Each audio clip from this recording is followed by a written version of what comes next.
हरे कृष्णा। ओम अज्ञानतिमिरान्धस्य ज्ञानाञ्जनशलाकया चक्षुरुन्मीलितं येन तस्मै श्रीगुरवे नमः। श्रीचैतन्यमनोभीष्टं स्थापितं येन भूतले स्वयं रूपकथा मह्यं ददाति स्वपदान्तिकम्। वन्देऽहं श्रीगुरो श्रीयुतपथकमलं श्रीगुरून् वैष्णवांश्च श्रीरूपं साग्रजातं सहगणरघुनाथान्वितं तं सजीवम् साद्वैतं सावधूतं परिजनसहितं कृष्णचैतन्यदेवं श्रीराधा कृष्णपादान् सहगणललिता श्रीविशाखान्वितांश्च। नम ॐ विष्णुपादाय कृष्णपृष्ठाय भूतले श्रीमते जयपताका स्वामी नामिने नमाचार्यपादाय हिताय कृपाप्रदायिने गौरकथा दामदाय नगरग्रामतारिणे नम ॐ विष्णुपादाय कृष्णप्रेष्ठाय भूतले श्रीमते भक्तिवेदांत स्वामी इति नामिने नमस्ते सारस्वते देवे गौरवाणी प्रचारिणे निर्विशेष शून्यवादी पाश्चात्य देशतारिणे पाञ्चाकल्पतरुभ्यश्च कृपा सिन्धुभ्येव च पतितानां पावनेभ्यो वैष्णवेभ्यो नमो नमः। हे कृष्णा करुणा सिन्धु दीनबन्धो जगत्पदे गोपेश गोपिका कान्त राधा कान्त नमोऽस्तुते। तप्त काञ्चन गौरङ्गी राधे वृन्दावनेश्वरी वृषभानुसुते देवी प्रणमामि हरिप्रिये। जय श्री कृष्ण चैतन्य प्रभु नित्यानंद श्री अद्वैत गदाधर श्रीवासादि गौर भक्तवृंद। हरे कृष्णा कृष्ण कृष्ण हरे हरे हरे राम राम राम हरे हरे। ഹരേ കൃഷ്ണ. ശ്രീ രാധാ ഗോവിന്ദ മന്ദിർ സ്കോൺ മാംഗ്ലൂരിന്റെ 11th ക്ലാസ്സിലേക്ക് എല്ലാ ഭക്തന്മാർക്കും സ്വാഗതം.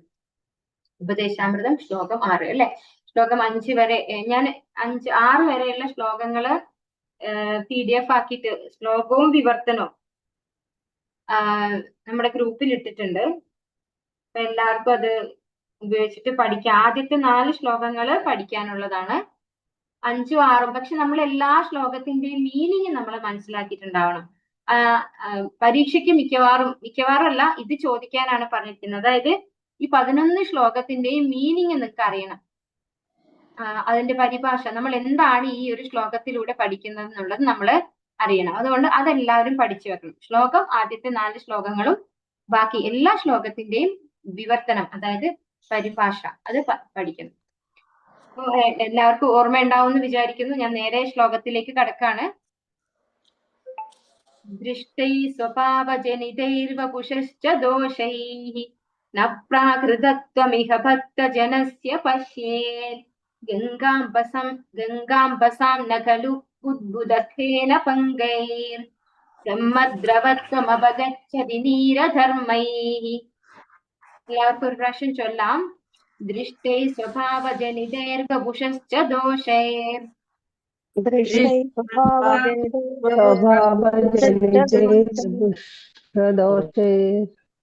ന പ്രാകൃതത്വമിഹ ഭക്തജനസ്യ പശ്യേത്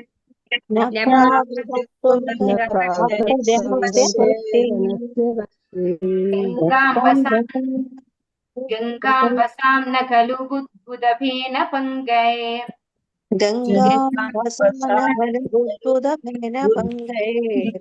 ബ്രഹ്മദ്രവത്വമപഗച്ഛതി നീരധർമ്മൈഃ.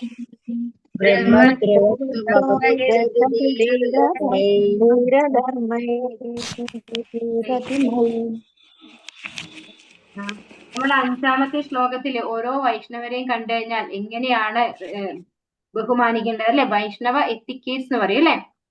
അതിന്റെ ബാക്കിയാണ് ഇവിടെ വരുന്നത്.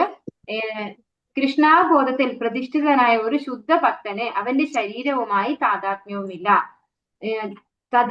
താദൃശ ഭക്തനെ ഭൗതികതയുടെ ദൃഷ്ടിയിലൂടെ വീക്ഷിക്കരുത്. താഴ്ന്നതരം കുടുംബത്തിൽ ജനിച്ചവനാണെന്നോ ശരീരം വികലമാണെന്നോ ദുർബലമാണെന്നോ ഉള്ള കാര്യം ഒരു ഭക്തനെ സംബന്ധിച്ചിടത്തോളം ധരിക്കത്തക്കതല്ല. സാമാന്യ ജനദൃഷ്ടിയിൽ ഒരു ഭക്തോത്തമ ശരീരത്തിലുള്ള ഈ ദൃശ്യവൈകല്യങ്ങൾ ഒരു അപാകതയായി തോന്നാം. പക്ഷേ കൃഷ്ണനായ ഈ ദോഷങ്ങൾക്കിടയിലും ഒരു ഉത്തമ ഭക്തന് ദൂഷണം സംഭവിക്കുന്നില്ല. ചിലപ്പോൾ മഴക്കാലത്ത് നുരയും ചേറും കലർന്ന് ഒഴുകിപ്പോകുന്ന ഗംഗാ നദിയെ പോലെയാണത്. ഗംഗാജലം ഈ വൈകല്യങ്ങളാൽ ഒന്നും ദൂഷിതമാവുകയില്ല. ആത്മജ്ഞാനത്തിൽ പുരോഗമിച്ചവർ ജലത്തിന്റെ പരിതസ്ഥിതി ഒന്നും ഗണിക്കാതെ ഗംഗയിൽ സ്നാനം ചെയ്യുന്നു. കുറച്ച് വലിയ പർപ്പോട്ടാണ് അത്. ഇത് വിവർത്തനമാണത് പരിഭാഷ. ഇത് മുഴുവൻ പരിഭാഷയാണ്. ഈ ശ്ലോകത്തിന്റെ മീനിങ് ആണ്. ഇവിടെ എന്താ പറയുന്നത്? ഒരു ശുദ്ധ ഭക്തന് അവന്റെ ശരീരവുമായി താതാത്മ്യമില്ല. നമ്മള് ചില ഭക്തന്മാരെ നമ്മള് അഷ്ടാവക്രൻ എന്നൊക്കെ കേട്ടിട്ടുണ്ടോ?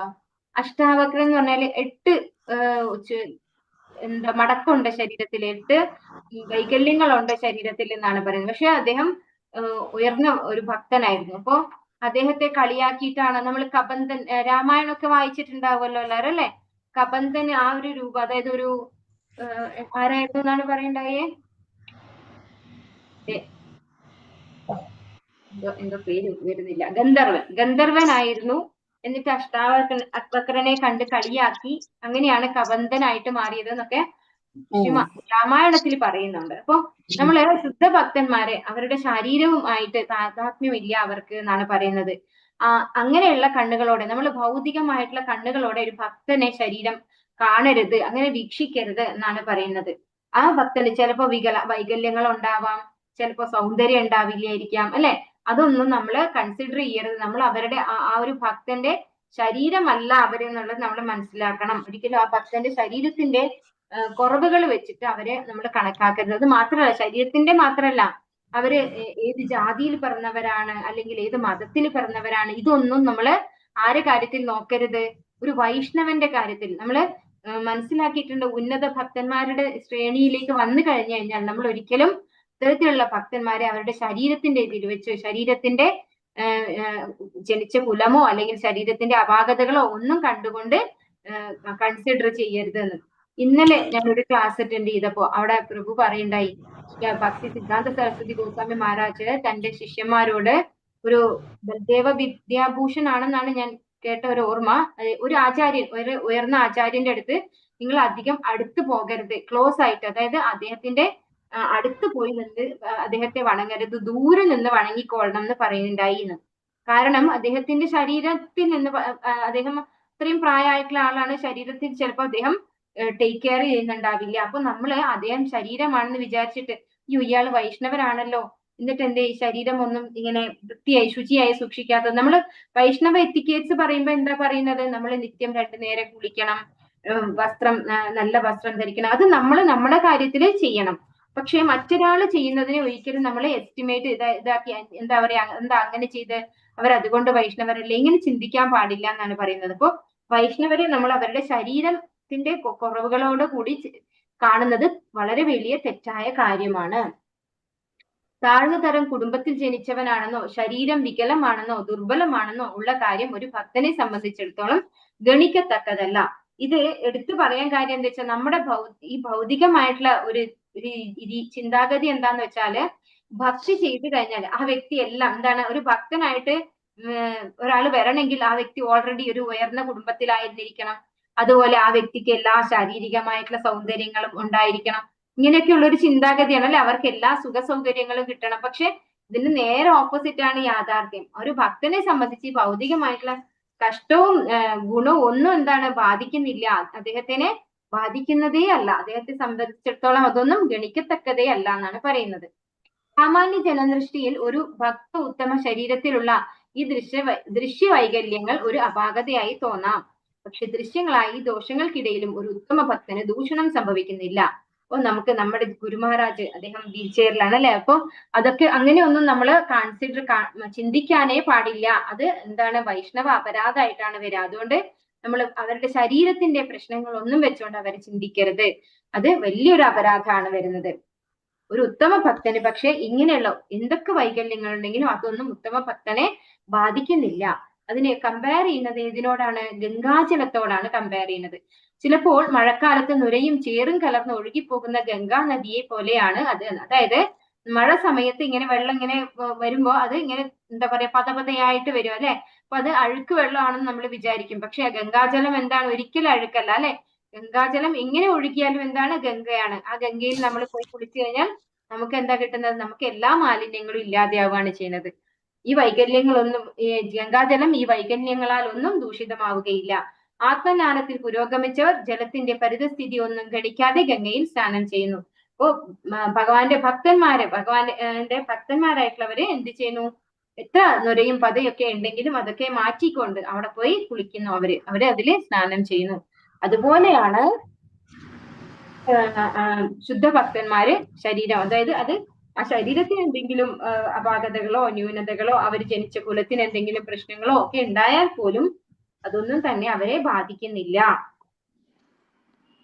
ഒരിക്കലും പതനം സംഭവിക്കാതെ പൂർണ്ണമായും ഭക്തി സേവനത്തിൽ ഏർപ്പെടുന്നവൻ ഭൗതിക ഗുണങ്ങളെ അതിക്രമിച്ച് ബ്രഹ്മതലത്തിൽ എത്തുന്നു. ബ്രഹ്മഭൂതായ കൽപ്പതേ എന്ന് ഭഗവാൻ പറഞ്ഞിട്ടുണ്ട് അല്ലെ. ഭഗവാന് ഭക്തിയുത സേവനം ചെയ്താൽ ആ വ്യക്തിയുടെ ശാരീരികമായ അയോഗ്യതകളോ അപാകതകളോ ഒന്നും ഒരു പ്രശ്നമേ അല്ല. ആ വ്യക്തി ഏത് തലത്തിലേക്ക് ഉയരുന്നു എന്നാണ് പറയുന്നത്? ബ്രഹ്മതലത്തിലേക്ക് ഉയരുന്നു എന്നാണ് പറയുന്നത്. മാംചയോ അവ്യഭിചാരേണ ഭക്തി യോഗേന സേവതേ സഗുണാൻ സമതീതാൻ ബ്രഹ്മഭൂയായ കൽപ്പതേ എന്നാണ് ഭഗവത്ഗീതയില് പറഞ്ഞിട്ടുള്ളത്. അവിടെ എവിടെ എന്ത് പറയുന്നില്ല? നമ്മുടെ ഭൗതികമായ ശരീരത്തിന്റെ ഭംഗിയോ അല്ലെങ്കിൽ വൈകല്യം ഇല്ലാതിരിക്കുന്നതോ സമ്പത്തിന്റെ ഒന്നും കാര്യം പറയുന്നില്ല അല്ലെ, ഇന്ന കുലത്തിൽ ജനിച്ചതോ ഒന്നും പറയുന്നില്ല. നമ്മള് ഒരു അവ്യഭിചാരണ ഒട്ടും വ്യതിചലിക്കാതെ ഭഗവാൻ ഭക്തിയുത സേവനം ചെയ്തു കഴിഞ്ഞാൽ ആ വ്യക്തി ബ്രഹ്മതലത്തിൽ എത്തുന്നു. ഭക്തിയുത സേവനത്തിൽ ഏർപ്പെടുന്നവൻ ഭൗതിക പ്രചോദനങ്ങളിൽ നിന്നും മുക്തനായിരിക്കണം. വൈഷയിക സുഖ അഭിലാഷമാണ് ബോധത്തിലുള്ളതെങ്കിൽ അത് ഭൗതിക ബോധമാണ്. ഏതാണ് കൃഷ്ണാബോധം, ഏതാണ് ഭൗതികതാ ബോധം? ഭക്തി ചെയ്യുന്ന ആള് ഭൗതിക പ്രചോദനങ്ങളിൽ നിന്നൊക്കെ മുക്തനായിരിക്കണം എന്നാണ് പറയുന്നത്. ആ വ്യക്തിക്ക് എന്ത് ആഗ്രഹം ഉണ്ടാവാൻ പാടില്ല? ഒരുപാട് പണം ഉണ്ടാക്കണം, വലിയ വീട് വേണം, സുന്ദരിയായ ഭാര്യ വേണം, അല്ലെ, എന്റെ ശരീരത്തിന് നല്ല ആരോഗ്യം വേണം. ഇതൊന്നും ആരാഗ്രഹിക്കേണ്ട ആവശ്യമില്ല. ഭഗവാന്റെ ഭക്തൻ ആഗ്രഹിക്കേണ്ട ആവശ്യമില്ല. എവിടെയാണോ ഇരിക്കുന്നത് അവിടെ ഇരുന്നുകൊണ്ട് അവനവൻ ചെയ്യാൻ പറ്റുന്ന അത്രയും ഭക്തിയുടെ സേവനം ചെയ്യുമാര് ഭഗവാന്റെ ഭക്തന്മാര്. പക്ഷേ വൈഷയിക സുഖ അഭിലാഷമാണ് ബോധത്തിലുള്ളതെങ്കിൽ ആ വ്യക്തി ഏത് ബോധത്തിലാണുള്ളത്? അതായത് വൈഷയിക സുഖഭോഗം എന്ന് പറഞ്ഞാൽ എന്താണ്? നല്ല പാട്ട് കേൾക്കാൻ ഇഷ്ടമാണ് അല്ലെ, അതുപോലെ നല്ല എന്താ പറയാ, നല്ല കാഴ്ചകൾ കാണാൻ ഇഷ്ടമാണ്, നല്ല രുചിയുള്ള ആഹാരം കഴിക്കാൻ ഇഷ്ടമാണ്. ഇതിലൊക്കെയാണ് നമ്മുടെ ആഗ്രഹങ്ങൾ, നമ്മുടെ ബുദ്ധി ഉള്ളതെങ്കിൽ നമ്മൾ ഏത് ബോധത്തിലാണുള്ളത്? ഭൗതിക ബോധത്തിലാണുള്ളത് അല്ലെ. ഭഗവാന്റെ സേവനത്തിൽ ഏർപ്പെടണം. ഭഗവാൻ എങ്ങനെയാണ് നമുക്ക് സേവിക്കാൻ ചെയ്യുക, എങ്ങനെയാണ് എല്ലാവർക്കും ഭഗവാനെ കുറിച്ച് പറഞ്ഞു കൊടുക്കാൻ സാധിക്കുക, ഇങ്ങനെ ചിന്തിക്കുന്നയാൾ ഏത് ബോധത്തിലാണ്? കൃഷ്ണാബോധത്തിലാണ്. അത് വ്യത്യാസമാണ് അല്ലെ. ഭക്തൻ ഏത് ബോധത്തിലായിരിക്കും? ഭഗവാന്റെ കൃഷ്ണാബോധത്തിലായിരിക്കും എല്ലാ കാര്യങ്ങളും പ്രവർത്തിക്കുന്നുണ്ടാവുക. പക്ഷെ ഒരു വിഷയസുഖയായിട്ടുള്ള ഒരു വ്യക്തി, വിഷയസുഖം ആഗ്രഹിക്കുന്ന ഒരു വ്യക്തി ഭൗതികത ബോധത്തിലാണ് ഇരിക്കുന്നത്. ഭക്തിയോഗം ആത്മാവിന്റെ പ്രവർത്തനമാണ്, ശരീരത്തിന്റെയോ മനസ്സിന്റെയോ അല്ല. അദൃഷ്ടവും ഏകാഗ്രവുമായ ഭക്തി സേവനത്തിൽ വ്യാപരിക്കുന്നവൻ മുക്തനാണ്. അപ്പോ ആ വ്യക്തി, ഭക്തി ചെയ്യുന്ന വ്യക്തി ഏത് തലത്തിലാണുള്ളത്? ആത്മാവിന്റെ തലത്തിലാണ്. ആ വ്യക്തി എന്താണ്? ഈ ഭൗതിക ലോകത്താണ് ജീവിക്കുന്നതെങ്കിലും ആ വ്യക്തി ആധ്യാത്മിക ലോകത്താണ് യഥാർത്ഥത്തിലുള്ളത് എന്ന് ഭഗവത്ഗീതയിൽ ഭഗവാൻ പറയുന്നുണ്ട്. അപ്പൊ ഭക്തി യോഗം എന്ന് പറയുന്നത് ഈ ശാരീരികമായ ഒരു പ്രവൃത്തിയല്ല, മറിച്ച് ആധ്യാത്മികമായ അല്ലെ ആത്മാവിന്റെ പ്രവൃത്തിയാണെന്നാണ് പറയുന്നത്. ആത്മാവാണ് എന്ത്? ഭഗവാന്റെ ശാശ്വത അംശം എന്ന് പറയുന്നത് അല്ലെ. ഈ ശരീരമല്ല, മനസ്സുമല്ല, ബുദ്ധിയുമല്ല, വിദ്യാഹങ്കാരം, ഇതൊന്നും എന്തല്ല? ഭഗവാന്റെ അംശമല്ല. പിന്നെ ആരാണ് യഥാർത്ഥത്തിൽ ഭഗവാന്റെ അംശം എന്ന് പറയുന്നത്? നമ്മുടെ സോൾ ആയിട്ടുള്ള ആത്മാവാണ് അല്ലെ. ആ ആത്മാവാണ് ഭഗവാന്റെ ശാശ്വത അംശം. അതുകൊണ്ട് തന്നെ ഭഗവാന് വേണ്ടിയുള്ള സേവനങ്ങളൊക്കെ ആരുടെ തലത്തിലുള്ള പ്രവർത്തനമാണ്? ആത്മാവിന്റെ തലത്തിലുള്ള പ്രവർത്തനമാണ്. അത് അതീന്ദ്രിയമാണ് അല്ലെ. ആത്മാവ് എന്ന് പറഞ്ഞാൽ എന്താണ്? സനാതനനാണ്. അപ്പൊ അത് അതീന്ദ്രിയനാണ്. ഒരു ഭക്തൻ ഗാർഹ്യങ്ങളായ പ്രവർത്തനങ്ങളിൽ ഏർപ്പെട്ടാൽ പോലും അവനെ സാധുവായിട്ടേ കണക്കാക്കുക. അതായത് ഒരു ഭക്തന് എല്ലാ കാര്യങ്ങളും ഭക്തനും ചെയ്യണം അല്ലെ. ഒരു ഭക്തൻ എന്ന് പറഞ്ഞാൽ ആ വ്യക്തിക്ക് ശരീരം ഇല്ലാതെയാണോ ഇരിക്കുന്നത്? അയാൾ ശാരീരിക ബോധത്തിലല്ല എങ്കിലും അയാൾക്കും എന്തുണ്ട്? ശരീരമുണ്ട്. അപ്പൊ അയാൾ ഏത് പ്രവർത്തനത്തിൽ ഏർപ്പെടുന്നു എന്നുള്ളതല്ല, അയാൾ എങ്ങനെ പ്രവർത്തിക്കുന്നു എന്നുള്ളതാണ്. അപ്പോ ഗൃഹസ്ഥ ജീവിതം നയിക്കുന്ന ഒരു വ്യക്തി ഗാർഹിക പ്രവർത്തനങ്ങളിൽ ഏർപ്പെട്ടാലും അവനെ ഭക്തനായിട്ട് സാധുവായിട്ട് തന്നെ കണക്കാക്കണം എന്നാണ് ഇവിടെ പറഞ്ഞു തരുന്നത്.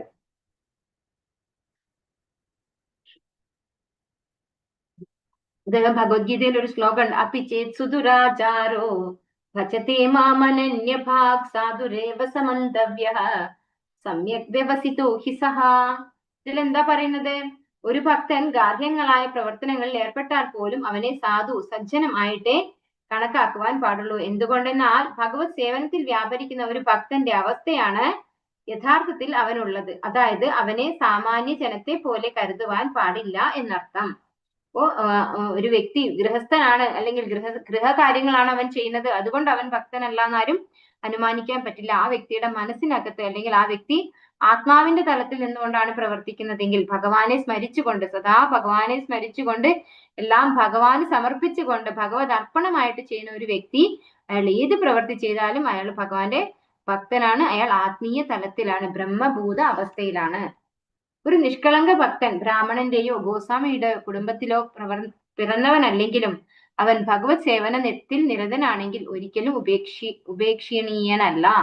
അതായത് ഒരു ഭക്തൻ, ഒരു ശുദ്ധ ഭക്തൻ ബ്രാഹ്മണ കുടുംബത്തിലല്ല ജനിച്ചത് അല്ലെങ്കിൽ ഗോസ്വാമിയുടെ കുടുംബത്തിലല്ല ജനിച്ചത് എന്ന് പറഞ്ഞത് കൊണ്ട് അയാൾ താഴ്ന്നു പോവില്ല. അയാൾ ഭഗവാന്റെ സേവനത്തിൽ നിരതനാണെങ്കിൽ ഒരിക്കലും അയാളെ ഉപേക്ഷിക്കാൻ പാടില്ല. അയാൾ ഒരു ശുദ്ധ ഭക്തനായിട്ട് തന്നെ കണക്കാക്കണം. ഒരിക്കലും ഒരു ഭക്തന്റെ കുടുംബ പാരമ്പര്യം നോക്കി ആവരുത് നമ്മൾ അവരെ വിലയിരുത്തേണ്ടത് എന്നാണ് പറയുന്നത്. ആ വ്യക്തി ഒരു ഭക്തനാണെങ്കിൽ ഒരു പ്രത്യേകത എന്താണ്, അയാള് പെട്ടെന്ന് കോപിഷ്ഠനാവില്ല. നമ്മൾ ഭക്തന്മാരുടെ ക്വാളിറ്റീസ് ഭഗവത്ഗീതയിൽ പഠിച്ചിട്ടുണ്ട് അല്ലെ. അയാൾക്ക് എന്താണ് ശുഭ പരിത്യാഗി കുറെ കാര്യങ്ങൾ പറയണ്ടല്ലോ. അയാൾക്ക് എന്താണ് ആരോടും പ്രിയവും അപ്രിയവും ഉണ്ടാവില്ല, ശത്രുവിനെയും മിത്രത്തെയും ഒരുപോലെയാണ് കാണുക അല്ലെ. പിന്നെ അയാൾക്ക് എന്തുണ്ടാവില്ല, ക്രോധം ഉണ്ടാവില്ല. അയാൾ എല്ലാവർക്കും നല്ലത് വരാൻ വേണ്ടിയിട്ടുള്ള പ്രവർത്തനങ്ങളായിരിക്കും ചെയ്യുക. അങ്ങനെ ഒരുപാട് ക്വാളിറ്റീസ് പറയുന്നുണ്ട്. നല്ല വിനയം ഉണ്ടാവും, ലാളിത്യം ഉണ്ടാവും അല്ലെ. ഒന്നിനോടും വലിയ അത്യാഗ്രഹം ഉണ്ടാവില്ല. നമ്മളിപ്പോ ആരെങ്കിലും അയാളെ ചീത്ത പറഞ്ഞാലും അയാൾ എന്താവും, ശോഭിച്ച് പ്രതികരിക്കില്ല. അപ്പൊ അങ്ങനെ ഒരുപാട് ക്വാളിറ്റീസ് ഭക്തൻ്റെത് പറയുന്നുണ്ട്. അപ്പൊ നമുക്ക് മനസ്സിലാവും ഒരു വ്യക്തി ഭക്തനാണോ അല്ലയോ എന്ന്. അപ്പൊ ഒരു ഭക്തൻ ഏത് കുലത്തിൽ പിറന്നെന്നോ എന്ത് പ്രവൃത്തി ചെയ്യുന്നെന്നോ ഒന്നും ചിന്തിക്കേണ്ട ആവശ്യമില്ല. ആ വ്യക്തി ഭഗവാന്റെ സേവനത്തിൽ ഏർപ്പെട്ടിരിക്കുകയാണെങ്കിൽ അവൻ ഒരിക്കലും ഉപേക്ഷണീയനല്ല. ഗോസ്വാമിമാരിൽ രൂപഗോസ്വാമിയും സനാതന ഗോസ്വാമിയും ജന്മം കൊണ്ട് മുഹമ്മദീയരായിരുന്നു. ഇത് തെറ്റാണ് കേട്ടോ. ഈ പറഞ്ഞിരിക്കുന്നത് ഈ പുസ്തകത്തിൽ ഇങ്ങനെ തന്നെയാണ് എഴുതിയിരിക്കുന്നത്. പക്ഷേ ഇവര് ജന്മം കൊണ്ട് സാരസ്വത ബ്രാഹ്മണരായിരുന്നു. രൂപഗോസ്വാമിയും സനാതന ഗോസ്വാമിയും ജന്മം കൊണ്ട് സാരസ്വത ബ്രാഹ്മണരായിരുന്നു. അവരെ എന്താണ് ഹുസൈൻ ഷാ എന്ന് പറയുന്ന ഒരു മന്ത്രിയുടെ ഒരു ഭരണാധികാരിയുടെ മന്ത്രിമാരായിട്ട് ഇരിക്കാൻ വേണ്ടിയിട്ട് അവരെ പിടിച്ചുകൊണ്ടുപോയതാണ്. കാരണം ഇവര് അത്രയും എക്സ്ട്രീം ബ്രില്യൻസ് ആയിരുന്നു. ഈ സാരസ്വത ബ്രാഹ്മണ കുടുംബത്തിൽ ജനിച്ചവരെല്ലാവരും എക്സ്ട്രീംലി ബ്രില്യൻ്റ് ആണ്. ശരിക്കും പറഞ്ഞു കഴിഞ്ഞാല് നമുക്കറിയാം ഈ അയ്യർ ഫാമിലി ഒക്കെ ഇന്നും ഉണ്ട്. അവരൊക്കെ നല്ല എക്സ്ട്രീം ബ്രില്യൻ്റ് ആണ്. അപ്പൊ ഈ രൂപഗോസ്വാമിയും സനാതന ഗോസ്വാമിയും അവർ എക്സ്ട്രീം ബ്രില്യൻ്റ് ആയിരുന്നു.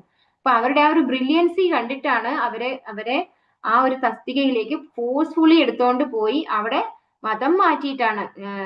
എന്താണ് അവരുടെ പേര്, ദാബിർ ഖാസ സക്കാർ മല്ലിക് അങ്ങനെയായിരുന്നു അവർക്ക് പേര് കൊടുത്തിട്ടുണ്ടായിരുന്നത്. ഫോഴ്സ്ഫുള്ളി അവരെ മുഹമ്മദീയരാക്കിയതാണ്. പക്ഷെ അവർ ഭക്തിയിൽ വരുമ്പോൾ ചൈതന്യ മഹാപ്രഭു ആയിട്ട് മീറ്റ് ചെയ്യുമ്പോൾ അവരാരായിരുന്നു, അവർ മുഹമ്മദീയരായിരുന്നു. അതായത് അവര് ദാബിർ ഖാസും സാക്കാർ മാലിക്കും ആയിരുന്നു രൂപഗോസ്വാമിയും സനാതന ഗോസ്വാമിയും. പക്ഷെ ചൈതന്യ മഹാപ്രഭു അവരെ ആരാക്കി മാറ്റി, ഉയർത്തി, ഗോസ്വാമി നിലവാരത്തിലേക്ക് ഉയർത്തി എന്നാണ് പറയുന്നത്. കാരണം അവര് ഭഗവാന്റെ തന്നെ നിത്യലീലയിലുള്ള മഞ്ചരിമാരാണ്. അപ്പൊ നമുക്കൊക്കെ ബോധ്യപ്പെടുത്തി തരികയാണ് അവർ ഏത് തലത്തിൽ നിന്നാണ് നമുക്ക് വന്നിട്ടുള്ളത്. ഒരിക്കലും അവര് മുസ്ലിം ആണ് എന്ന് പറഞ്ഞ് അവരെ അവഗണിക്കേണ്ട ആവശ്യമില്ല. അവരെ ഗോസ്വാമി ആണെങ്കിൽ ഗോസ്വാമി തലത്തിലേക്ക് അവർക്ക് വരാൻ സാധിക്കും, ഉയർത്തപ്പെടാൻ സാധിക്കും. എങ്ങനെയാണ് വരുന്നത്, ഭക്തി ചെയ്തിട്ട് അല്ലെ. ഭഗവാനോടുള്ള ആ പ്രേമ ഭക്തിയിലൂടെയാണ് അവര് ഉയർന്നു വരുന്നത്. ഭക്തന്മാർ പൂർവ്വ ആചാര്യന്മാരുടെ കുടുംബത്തിൽ നിന്ന് വന്നവരായാലും സാധാരണ കുടുംബത്തിൽ നിന്ന് വന്നവരായാലും അവരെ ഒരുപോലെ കാണണം. അപ്പോ നമുക്കറിയാം ശുകദേവ ബ്രഹ്മർഷി ആരാണ്? ശുകദേവ ബ്രഹ്മർഷി സ്വയം വ്യാസദേവന്റെ പുത്രനാണ് അല്ലെ. സൂത ഗോസ്വാമി കേട്ടിട്ടുണ്ടോ ആരെങ്കിലും? ഭാഗവതം കേൾക്കുന്നവർക്ക് അറിയാൻ പറ്റും സൂത ഗോസ്വാമി ആരാണെന്ന്. അപ്പൊ ശൗനകാദി മഹർഷിമാർക്ക് ഭാഗവതം പറഞ്ഞു കൊടുക്കുന്നത് സൂത ഗോസ്വാമിയാണ്.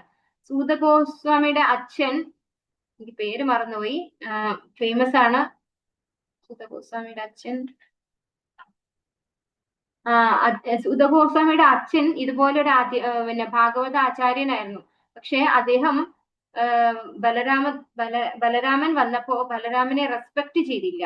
ബലരാമൻ ആരാണ്? അനന്തശേഷനാണ് അല്ലെ. ഭഗവാന്റെ തന്നെ വിസ്തരണമായിട്ടുള്ള സംഘർഷണന്റെ അവതാരമാണ് ബലരാമൻ എന്ന് പറയുന്നത്. പക്ഷെ ബലരാമനെ ഭഗവാനായിട്ട് ആര് കണക്കാക്കിയില്ല?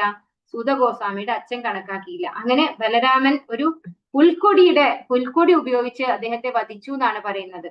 അപ്പൊ അതിനുശേഷം ആ അച്ഛന്റെ മകനാണ് സൂത ഗോസ്വാമി. അദ്ദേഹത്തിന്റെ മകനെ ഭാഗവതം പറയാൻ ഏർപ്പാട് ചെയ്യാണ് ചെയ്തത്. അപ്പൊ അങ്ങനെ നോക്കുമ്പോ ഹരികൃഷ്ണ ലോമഹർഷൻ രോമഹർഷൻ, അതെ, അങ്ങനെ എന്തോ ആണ്, ശരിയാണ്, മറന്നുപോയി ഞാൻ. അപ്പൊ ആ അച്ഛൻ എന്താണ് പറഞ്ഞത്, അച്ഛൻ തെറ്റ് ചെയ്തു, അച്ഛനെ വധിക്കപ്പെട്ടു. പക്ഷെ മകൻ അതുകൊണ്ട് ശിക്ഷാർഹനല്ല, അല്ലെ? മകൻ തെറ്റുകാരനല്ല, മകനെ താഴ്ത്തിയില്ല. മകൻ സൂതഗോസ്വാമി എന്താണ്, ആചാര്യന്റെ തലത്തിലേക്ക് തന്നെ വന്നപ്പോ ഒരിക്കലും നമ്മള് പൂർവ്വ ആചാര്യന്മാരുടെ കുടുംബത്തിൽ നിന്ന് വന്നവരായതുകൊണ്ടോ അല്ലെങ്കിൽ സാധാരണ കുടുംബത്തിൽ നിന്ന് വന്നവരായോ ഒരുപോലെ കാണണം എന്നാണ് പറയുന്നത്. ആചാര്യന്മാരാണെങ്കിൽ അവരെ ഗോസ്വാമിമാരാണെന്നുണ്ടെങ്കിൽ അവരെ ഒരേപോലെ കാണണം. നിത്യാനന്ദന്റെയോ അദ്വൈത പ്രഭുവിന്റെയോ കുടുംബത്തിൽപ്പെട്ട ഗോസ്വാമിയിൽ നിന്ന് ജനിക്കാതെയും ഗോസ്വാമി എന്ന ബിരുദം ലഭിച്ചിട്ടുള്ള ഒരുവൻ താൻ ഒരു ഗോസ്വാമി ആയിരിക്കുന്നു എന്നോർത്ത് അഹങ്കാരം കാണിക്കരുത്. അങ്ങനെ കാണിച്ചാൽ ഉടനെ അധപതിച്ചു പോകും. ഇതിനു മുമ്പ് പറയുന്നുണ്ട്, അതായത് നമുക്ക് ഗോസ്വാമി ആവാൻ ഗോസ്വാമി കുടുംബത്തിൽ നിന്ന് തന്നെ ജനിക്കണം എന്ന് നിർബന്ധമില്ല. നമ്മള് കുറെ പേര് ഈ ഭക്തിയില് ബ്രഹ്മ മധ്വ ഗൗഡിയ വൈഷ്ണവ സമ്പ്രദായത്തില് ഒരുപാട് പേര് ഗോസ്വാമി തലത്തിലേക്ക് ഉയർന്നിട്ടുണ്ട്. അവരെല്ലാവരും ഗോസ്വാമി കുടുംബത്തിൽ നിന്ന് വന്നിട്ടുള്ളവരല്ല. അതുപോലെ ഗോസ്വാമി കുടുംബത്തിൽ നിന്നുള്ളവർ എല്ലാവരും ഗോസ്വാമി എന്ന പദത്തില് അർഹരുമല്ല. അവരിൽ പലരും എന്താണ്, ഗോദാസന്മാരായിട്ടിരിക്കുന്നവരെ ആരും ഗോസ്വാമി എന്ന് പറയില്ല, അല്ലെ? അത്തരത്തിലുള്ള കുടുംബത്തിൽ ജനിച്ചത് കൊണ്ട് അവർ ഗോസ്വാമി ആവണം എന്നില്ല. എന്നാൽ അത്തരത്തിലുള്ള കുടുംബത്തിൽ ജനിക്കാതിരുന്നത് കൊണ്ട് ഗോസ്വാമി അല്ലാതെയും ആവില്ല. ഇവിടെ ഈ ഒരു പാരഗ്രാഫ് വായിക്കാം ഞാൻ. ഈ തത്വം അനുസരിച്ച് ശ്രീ നിത്യാനന്ദ പ്രഭുവിന്റെയും ശ്രീ അദ്വൈത പ്രഭുവിന്റെയും വംശ്യന്മാരായ ഗോസ്വാമികൾ തീർച്ചയായും ഭക്തന്മാരാണ്. പക്ഷേ അതുകൊണ്ട് മറ്റു കുടുംബങ്ങളിൽ നിന്ന് വരുന്ന ഭക്തന്മാരെ നാം പക്ഷപാതപരമായി ദർശിക്കരുത്. ഭക്തന്മാർ പൂർവാചാര്യന്മാരുടെ കുടുംബത്തിൽ നിന്ന് വന്നവരായാലും സാധാരണ കുടുംബത്തിൽ നിന്ന് വന്നവരായാലും നാം അവരെ ഒരുപോലെ വിചാരിക്കണം. ഇതാ ഒരു അമേരിക്കൻ ഗോസ്വാമി എന്ന് വിചാരിച്ച് നാം വിവേചനം കാണിക്കരുത്. ഇതാ നിത്യാനന്ദ വംശ ഗോസ്വാമി എന്നും വിചാരിക്കേണ്ടതില്ല. കൃഷ്ണാബോധ പ്രസ്ഥാനത്തിൽ കടന്നു വന്നിരിക്കുന്ന അമേരിക്കൻ വൈഷ്ണവർക്ക് ഗോസ്വാമി ബിരുദം നൽകുന്നതിൽ രഹസ്യമായി മുറുമുറുക്കുന്നവരുണ്ട്. അമേരിക്കൻ ഭക്തന്മാരോട് അവരുടെ സന്യാസവും ഗോസ്വാമി ബിരുദവും യഥാർത്ഥമല്ലെന്ന് ചിലപ്പോൾ വെട്ടിത്തുറന്ന് പറയുന്നവരുമുണ്ട്. എന്നാൽ ഈ പദ്യത്തിൽ ശില രൂപ ഗോസ്വാമിയുടെ പ്രസ്താവന അനുസരിച്ച് ഒരു അമേരിക്കൻ ഗോസ്വാമിക്കും പൂർവാചാര്യ പരമ്പരയിൽപ്പെട്ട ഗോസ്വാമിക്കും തമ്മിൽ വ്യത്യാസമേ ഇല്ല. അപ്പോ ഗോസ്വാമി അമേരിക്കയിൽ നിന്നുള്ള ഒരു അമേരിക്കൻ വ്യക്തിയാണോ അല്ലെങ്കിൽ അമേരിക്കൻ പാസ്പോർട്ട് ഉള്ള ആളാണോ എന്നൊന്നും നോക്കേണ്ട കാര്യമില്ല. അവർ തമ്മിൽ യാതൊരു ഡിഫറൻസും ഇല്ല എന്നാണ് പറയുന്നത്. ഇനി അടുത്തതില് എന്താ പറയുന്നത്, നിത്യാനന്ദന്റെയോ അദ്വൈത പ്രഭുവിന്റെയോ കുടുംബത്തിൽപ്പെട്ട ഗോസ്വാമിയിൽ നിന്ന് ജനിക്കാതെയും ഗോസ്വാമി എന്ന ബിരുദം ലഭിച്ചിട്ടുള്ള ഒരുവൻ താൻ ഒരു ഗോസ്വാമി ആയിരിക്കുന്നു എന്നോർത്ത് അഹങ്കാരം കാണിക്കരുത്. അങ്ങനെ കാണിച്ചാൽ ഉടനെ അധപതിച്ചു പോകും. അപ്പോ ഗോസ്വാമി എന്ന തലത്തിലേക്ക് ഉയരണമെങ്കിൽ നമ്മൾ ആരാവണം? ഒരു ശുദ്ധഭക്തനാവണം, അല്ലെ? ഈ ശുദ്ധഭക്തന്റെ കാര്യമാണ് പറയുന്നത്. അദ്ദേഹം ഒരു ശുദ്ധഭക്തൻ ആയതുകൊണ്ടാണ് ഈ കുടുംബ പാരമ്പര്യം ഒന്നും നോക്കാതെ അദ്ദേഹം ഗോസ്വാമി എന്നുള്ള സ്ഥാനത്തിന് അർഹനായിട്ടുള്ളത്. പക്ഷെ ഈ സ്ഥാനം കിട്ടിക്കഴിയുമ്പോ ഞാൻ ഒരു ഗോസ്വാമിയായി എന്ന് അഹങ്കരിക്കാൻ പാടില്ല. അങ്ങനെ അഹങ്കരിച്ചു പോയാൽ ആ വ്യക്തി അധപതിച്ചു പോകും എന്നാണ് പറയുന്നത്. അപ്പോ നമുക്ക് വീഴ്ച എന്ന് പറയുന്നത് എവിടെയും സംഭവിക്കാനുള്ള ഒരു സാധ്യത ഉണ്ട് എന്നാണ് ഇവിടെ നമുക്ക് വ്യക്തമായിട്ട് മനസ്സിലാക്കി തരുന്നത്. ഗോസ്വാമി തലത്തിലേക്ക് ഉയരണമെങ്കിൽ ആ വ്യക്തി എത്രമാത്രം ഒരു ശുദ്ധഭക്തനായിരിക്കണം എന്ന് നമുക്ക് മനസ്സിലാക്കാം, അല്ലെ? അത്രയും ശുദ്ധഭക്തനായിട്ടുള്ള ഒരാൾക്ക് മാത്രമേ ആ പൊസിഷൻ കൊടുക്കുള്ളൂ. പക്ഷെ ആ പൊസിഷൻ കിട്ടിക്കഴിയുമ്പോൾ പൊസിഷൻ വിചാരിച്ചുകൊണ്ട് അഹങ്കാരം വരിക എന്ന് പറയുന്നത്, അപ്പൊ അത്രയും ഉയർന്ന ആൾക്ക് പോലും അഹങ്കാരം വരാനുള്ള ഒരു സാധ്യത ഉണ്ട് എന്ന് നമുക്ക് മനസ്സിലാക്കി തരാം. അപ്പൊ ഇവിടെയാണ് നമ്മൾ ഭരത മഹാരാജാവിന്റെ കഥ എല്ലാവരും കേട്ടിട്ടുണ്ടാവും, അല്ലെ? അദ്ദേഹം വളരെ ഉയർന്ന ഒരു ആധ്യാത്മികമായി വളരെ ഉയർന്ന ഒരു വ്യക്തിത്വമായിരുന്നു. ഭഗവാന്റെ സേവനം ചെയ്യാൻ വേണ്ടി മാത്രം പിന്നെ രാജ്യവും തന്റെ രാജ്ഞി, അല്ലെ, പത്നിയെ ഒക്കെ ഉപേക്ഷിച്ച് അദ്ദേഹം കാട്ടിൽ പോയി ഭഗവത് സേവനം ചെയ്തുകൊണ്ടിരിക്കുമ്പോൾ ഒരു മാനിനെ സംരക്ഷിക്കാനിടയായി. ആ മാനിനെ സംരക്ഷിച്ച് വീട്ടിൽ കൊണ്ടുവന്ന് സംരക്ഷിച്ച് മാനിനെ കുറിച്ച് ചിന്തിച്ച് ശരീരം ഉപേക്ഷിച്ചപ്പോ മാനായി വന്നു. അപ്പോ എപ്പോ എവിടെ വേണമെങ്കിലും നമുക്ക് വീഴ്ച സംഭവിക്കാം എന്നുള്ളത് നമ്മൾ മനസ്സിലാക്കിക്കൊണ്ട് നമ്മൾ എപ്പോഴും സാധന ഒരിക്കലും മുടക്കാൻ പാടില്ല. സാധന മുടക്കി കഴിഞ്ഞാലാണ് ഈ വീഴ്ച സംഭവിക്കുക. നമ്മുടെ ആ ഒരു നിത്യം ജപിക്കുന്ന റൗണ്ട്സ്, അതുപോലെ ഭഗവാന് നിത്യം ചെയ്യുന്ന സേവനങ്ങൾ, അതിൽ നിന്നൊന്നും നമ്മൾ മാറി നിൽക്കരുത്. ഒരു വൈഷ്ണവന്റെ ശാരീരിക വൈകല്യങ്ങളെ പറ്റി വിചാരിക്കുന്നത് ആ വൈഷ്ണവന്റെ പാതാരവിന്ദങ്ങളോടും നാം ചെയ്യുന്ന വലിയ അപരാധമാണ്. ഈ അപരാധത്തെ ഹാത്തി മാത മത്ത ഗജാപരാധം എന്നാണ് ചൈതന്യ മഹാപ്രഭു പറഞ്ഞിട്ടുള്ളത്. ഒരു മത്ത ഗജത്തിന് വലിയ വിപത്തുകൾ സൃഷ്ടിക്കുവാൻ സാധിക്കും. ഒരു വൈഷ്ണവനെതിരെ അപരാധം ചെയ്യാതിരിക്കാൻ ശ്രദ്ധിക്കണം. ഇനി വൈഷ്ണവ അപരാധത്തെ കുറിച്ചാണ്. ഇതൊക്കെ എന്തിനാ നമുക്ക് പറഞ്ഞു തരുന്നത്? നമ്മൾ വളരെയധികം ശ്രദ്ധിക്കണം അല്ലെ. വീഴ്ച എവിടെ വേണമെങ്കിലും സംഭവിക്കാം. മത്ത ഗജ ഹാത്തി മാത എന്ന് പറഞ്ഞു കഴിഞ്ഞാൽ എന്താണ്? മത്ത ഗജ അപരാധം എന്നാണ് പറയുന്നത്. അതായത് മത്ത് പിടിച്ച ഒരു ഗജം, ഒരു ആന എന്താ ചെയ്യാ? അത് കാണുന്ന എല്ലാ തോട്ടത്തിലും കയറി എല്ലാം നശിപ്പിക്കും അല്ലെ. അതുപോലെ ഒരു വൈഷ്ണവനോട് നമ്മൾ ചെയ്യുന്ന അപരാധം എന്ന് പറയുന്നത് നമ്മൾ ചെയ്യുന്ന എല്ലാ, അതായത് കുറെ നമ്മൾ മുന്നോട്ട് വന്നത് ഒരുപാട് കഷ്ടപ്പെട്ടായിരിക്കും അല്ലെ. തുടക്കത്തിന് ഒരു പരിധി വരെ എത്താൻ നമ്മൾ ഒരുപാട് ബുദ്ധിമുട്ടി കഷ്ടപ്പെട്ട് നാമം ജപിച്ച് ഭഗവാന്റെ കാര്യങ്ങളൊക്കെ വായിച്ച് പുസ്തകങ്ങളൊക്കെ പഠിച്ചുകൊണ്ട് വരുന്ന നമ്മള് ഒരു വൈഷ്ണവനെ അപരാധം ചെയ്തു കഴിഞ്ഞാൽ നമ്മുടെ ഭക്തി എല്ലാം നശിച്ചു പോകും എന്നാണ് പറയുന്നത്. നമ്മുടെ ഭക്തിലത ബീജ് തന്നെ നശിച്ചു പോകും എന്നാണ് പറയുന്നത്. അപ്പൊ ഒരിക്കലും നമ്മൾ ചെയ്യാൻ പാടില്ലാത്തതാണ് അങ്ങനെയുള്ള വൈഷ്ണവ അപരാധം. അപ്പൊ എന്താണ് ഈ വൈഷ്ണവ അപരാധം?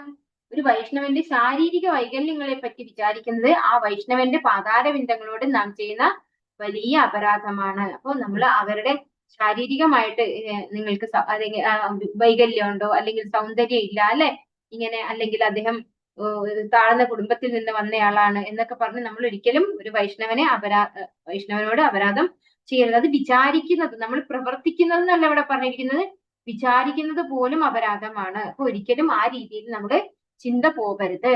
അത് ഏതുപോലെയാണ് നമ്മളെ നശിപ്പിക്കുക? ഹാത്തി മാത്ത, അതായത് ഒരു നന്നായി മെയിൻറ്റെയിൻ ചെയ്തിട്ടുള്ള ഒരു പൂന്തോട്ടത്തില് ഒരു മത്ത ഗജം, അതായത് ഒരു മത്ത് പിടിച്ച ഒരു ആന വന്നു കഴിഞ്ഞാൽ എന്തായിരിക്കും അവസ്ഥ ഉണ്ടാവുക? അത് എല്ലാം ചവിട്ടി മെതിച്ച് അല്ലെ, എല്ലാം നശിപ്പിച്ചിട്ട് അങ്ങ് പോകും. അതുപോലെ ഒരു ചെറിയ വൈഷ്ണവ അപരാധം ചെയ്തു കഴിഞ്ഞാൽ നമ്മളെ ഇതുവരെ കൊണ്ടുവന്നിട്ടുള്ള ഭക്തി മുഴുവനും ഇല്ലാതെയായി പോകും എന്നാണ് പറയുന്നത്.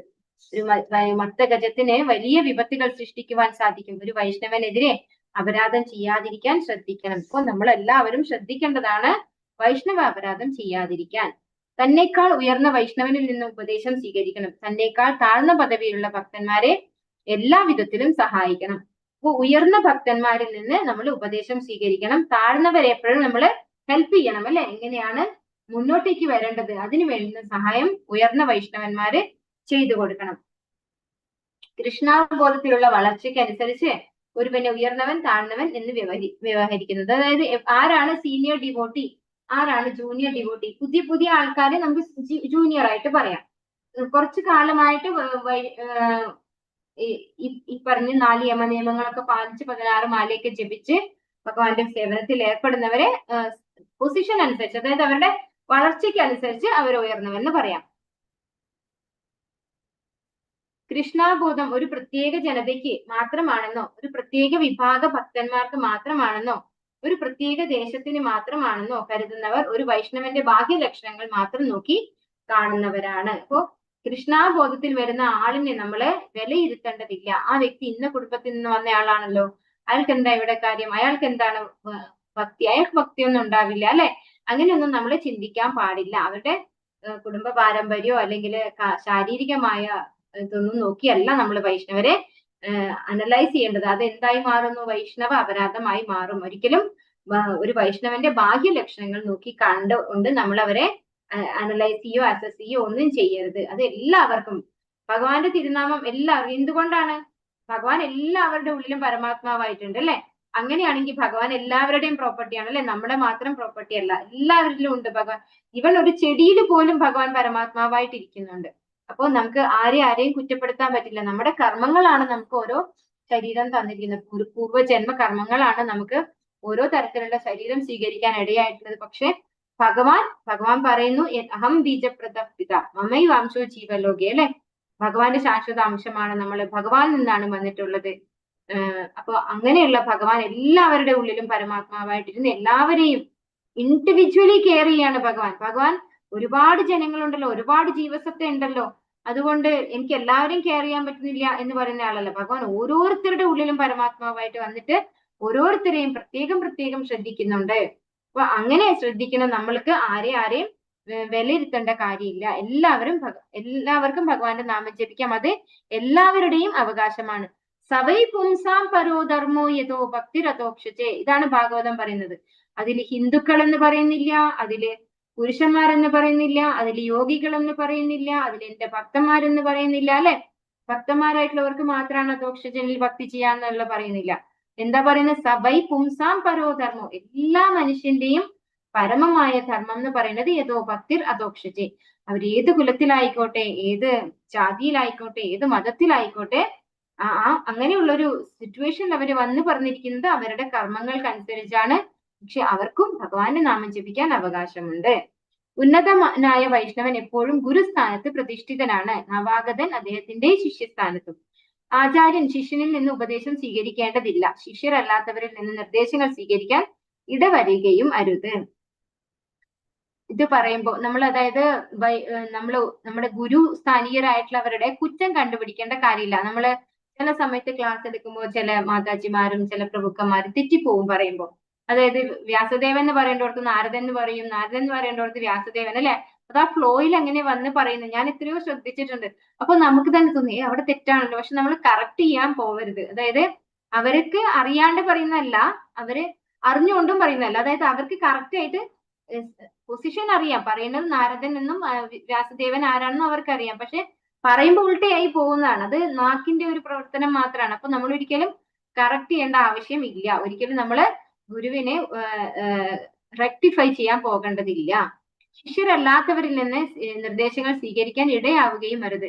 തന്റെ ശിഷ്യനിൽ നിന്ന് ഉപദേശം സ്വീകരിക്കേണ്ട, ആചാര്യൻ ശിഷ്യനിൽ നിന്നോ ശിഷ്യരല്ലാത്തവരിൽ നിന്നോ ഉപദേശം സ്വീകരിക്കേണ്ട ആവശ്യമില്ല.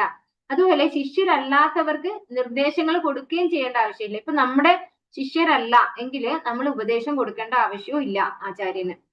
അപ്പോ ശിഷ്യന്മാരുടെ ഉപദേശം ഒരിക്കലും ഒരു ആചാര്യൻ സ്വീകരിക്കരുത്. അതുപോലെ നമ്മള് ശിഷ്യന്മാർ ഒരിക്കലും ആചാര്യനെ ഉപദേശിക്കാനും പോകരുത്. ഇത് പറയുമ്പോ ഒരു നമ്മുടെ ഈശ്വരപുരി എന്ന് പറയുന്നത് ചൈതന്യ മഹാപ്രഭുവിന്റെ ഗുരുവാണ്. അദ്ദേഹത്തിന്റെയും ഗുരുവായിട്ടുള്ള എന്താണ് മാധവേന്ദ്രപുരിയാണെന്നാണ് എന്റെ ഒരു ഓർമ്മ. മാധവേന്ദ്രപുരിയുടെ ശിഷ്യന്മാര് അങ്ങനെ ഒരു ആചാര്യന്റെ ഒരു ശിഷ്യൻ, അതായത് അത്രയും എനിക്ക് എന്റെ ഓർമ്മയിൽ മാധവേന്ദ്രപുരിയാണ്.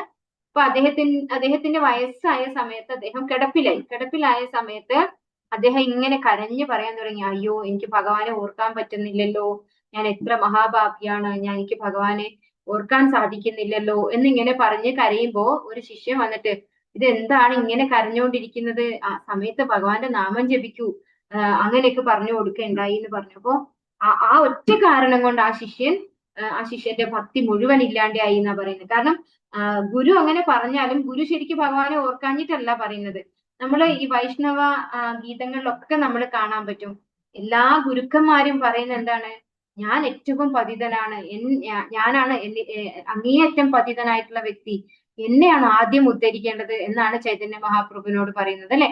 ശരിക്കും അവർ പതിതരായത് കൊണ്ടല്ല അങ്ങനെ പറയുന്നത്. പക്ഷെ അതാണ് ഒരു വൈഷ്ണവന്റെ മൂഡ് എന്ന് പറയുന്നത്. അങ്ങനെയാണ് ആ വൈഷ്ണവൻ ബിഹേവ് ചെയ്യുക.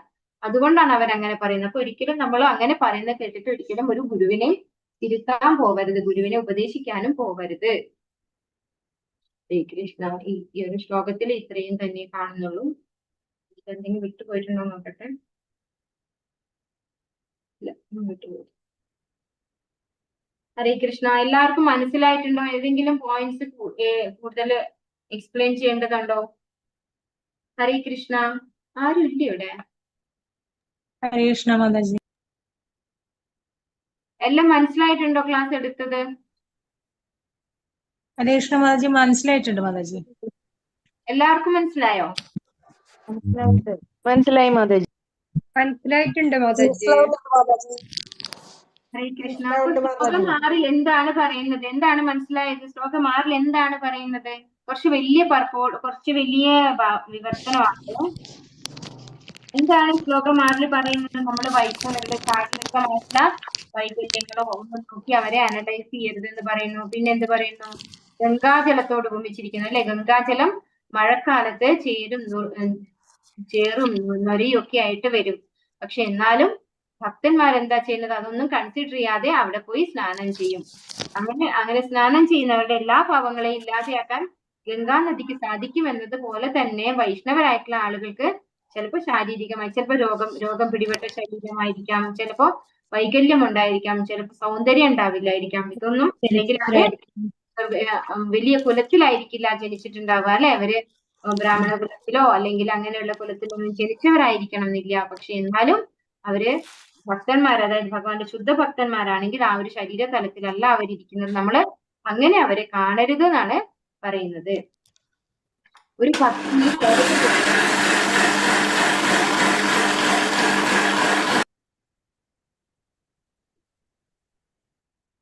ഒരു ഭക്തനെ ഈ ശ്ലോകത്തിൽ എന്തിനോടാണ് ഉദാഹരണമായി പറയുന്നത്? മഴക്കാലത്ത് ഒഴുകുന്ന ഗംഗാ നദിയോട്, അല്ലെ? ചേറും നുരയുമായി ഒഴുകുന്ന ഗംഗാ നദിയോടാണ് ഉപമിക്കുന്നത്. അതാണ് ഉദാഹരണമായിട്ട് പറയുന്നത്. ഒരു വൈഷ്ണവനോട് ചെയ്യുന്ന അപരാധത്തെ എന്തിനോടാണ് ഉപമിച്ചിരിക്കുന്നത്? അതായത് ഹാത്തി മാത. എന്തിനോടാണ്? ഹാത്തി മാത, മത്ത ഗജ അപരാധത്തോടാണ് ഉപമിച്ചിരിക്കുന്നത്.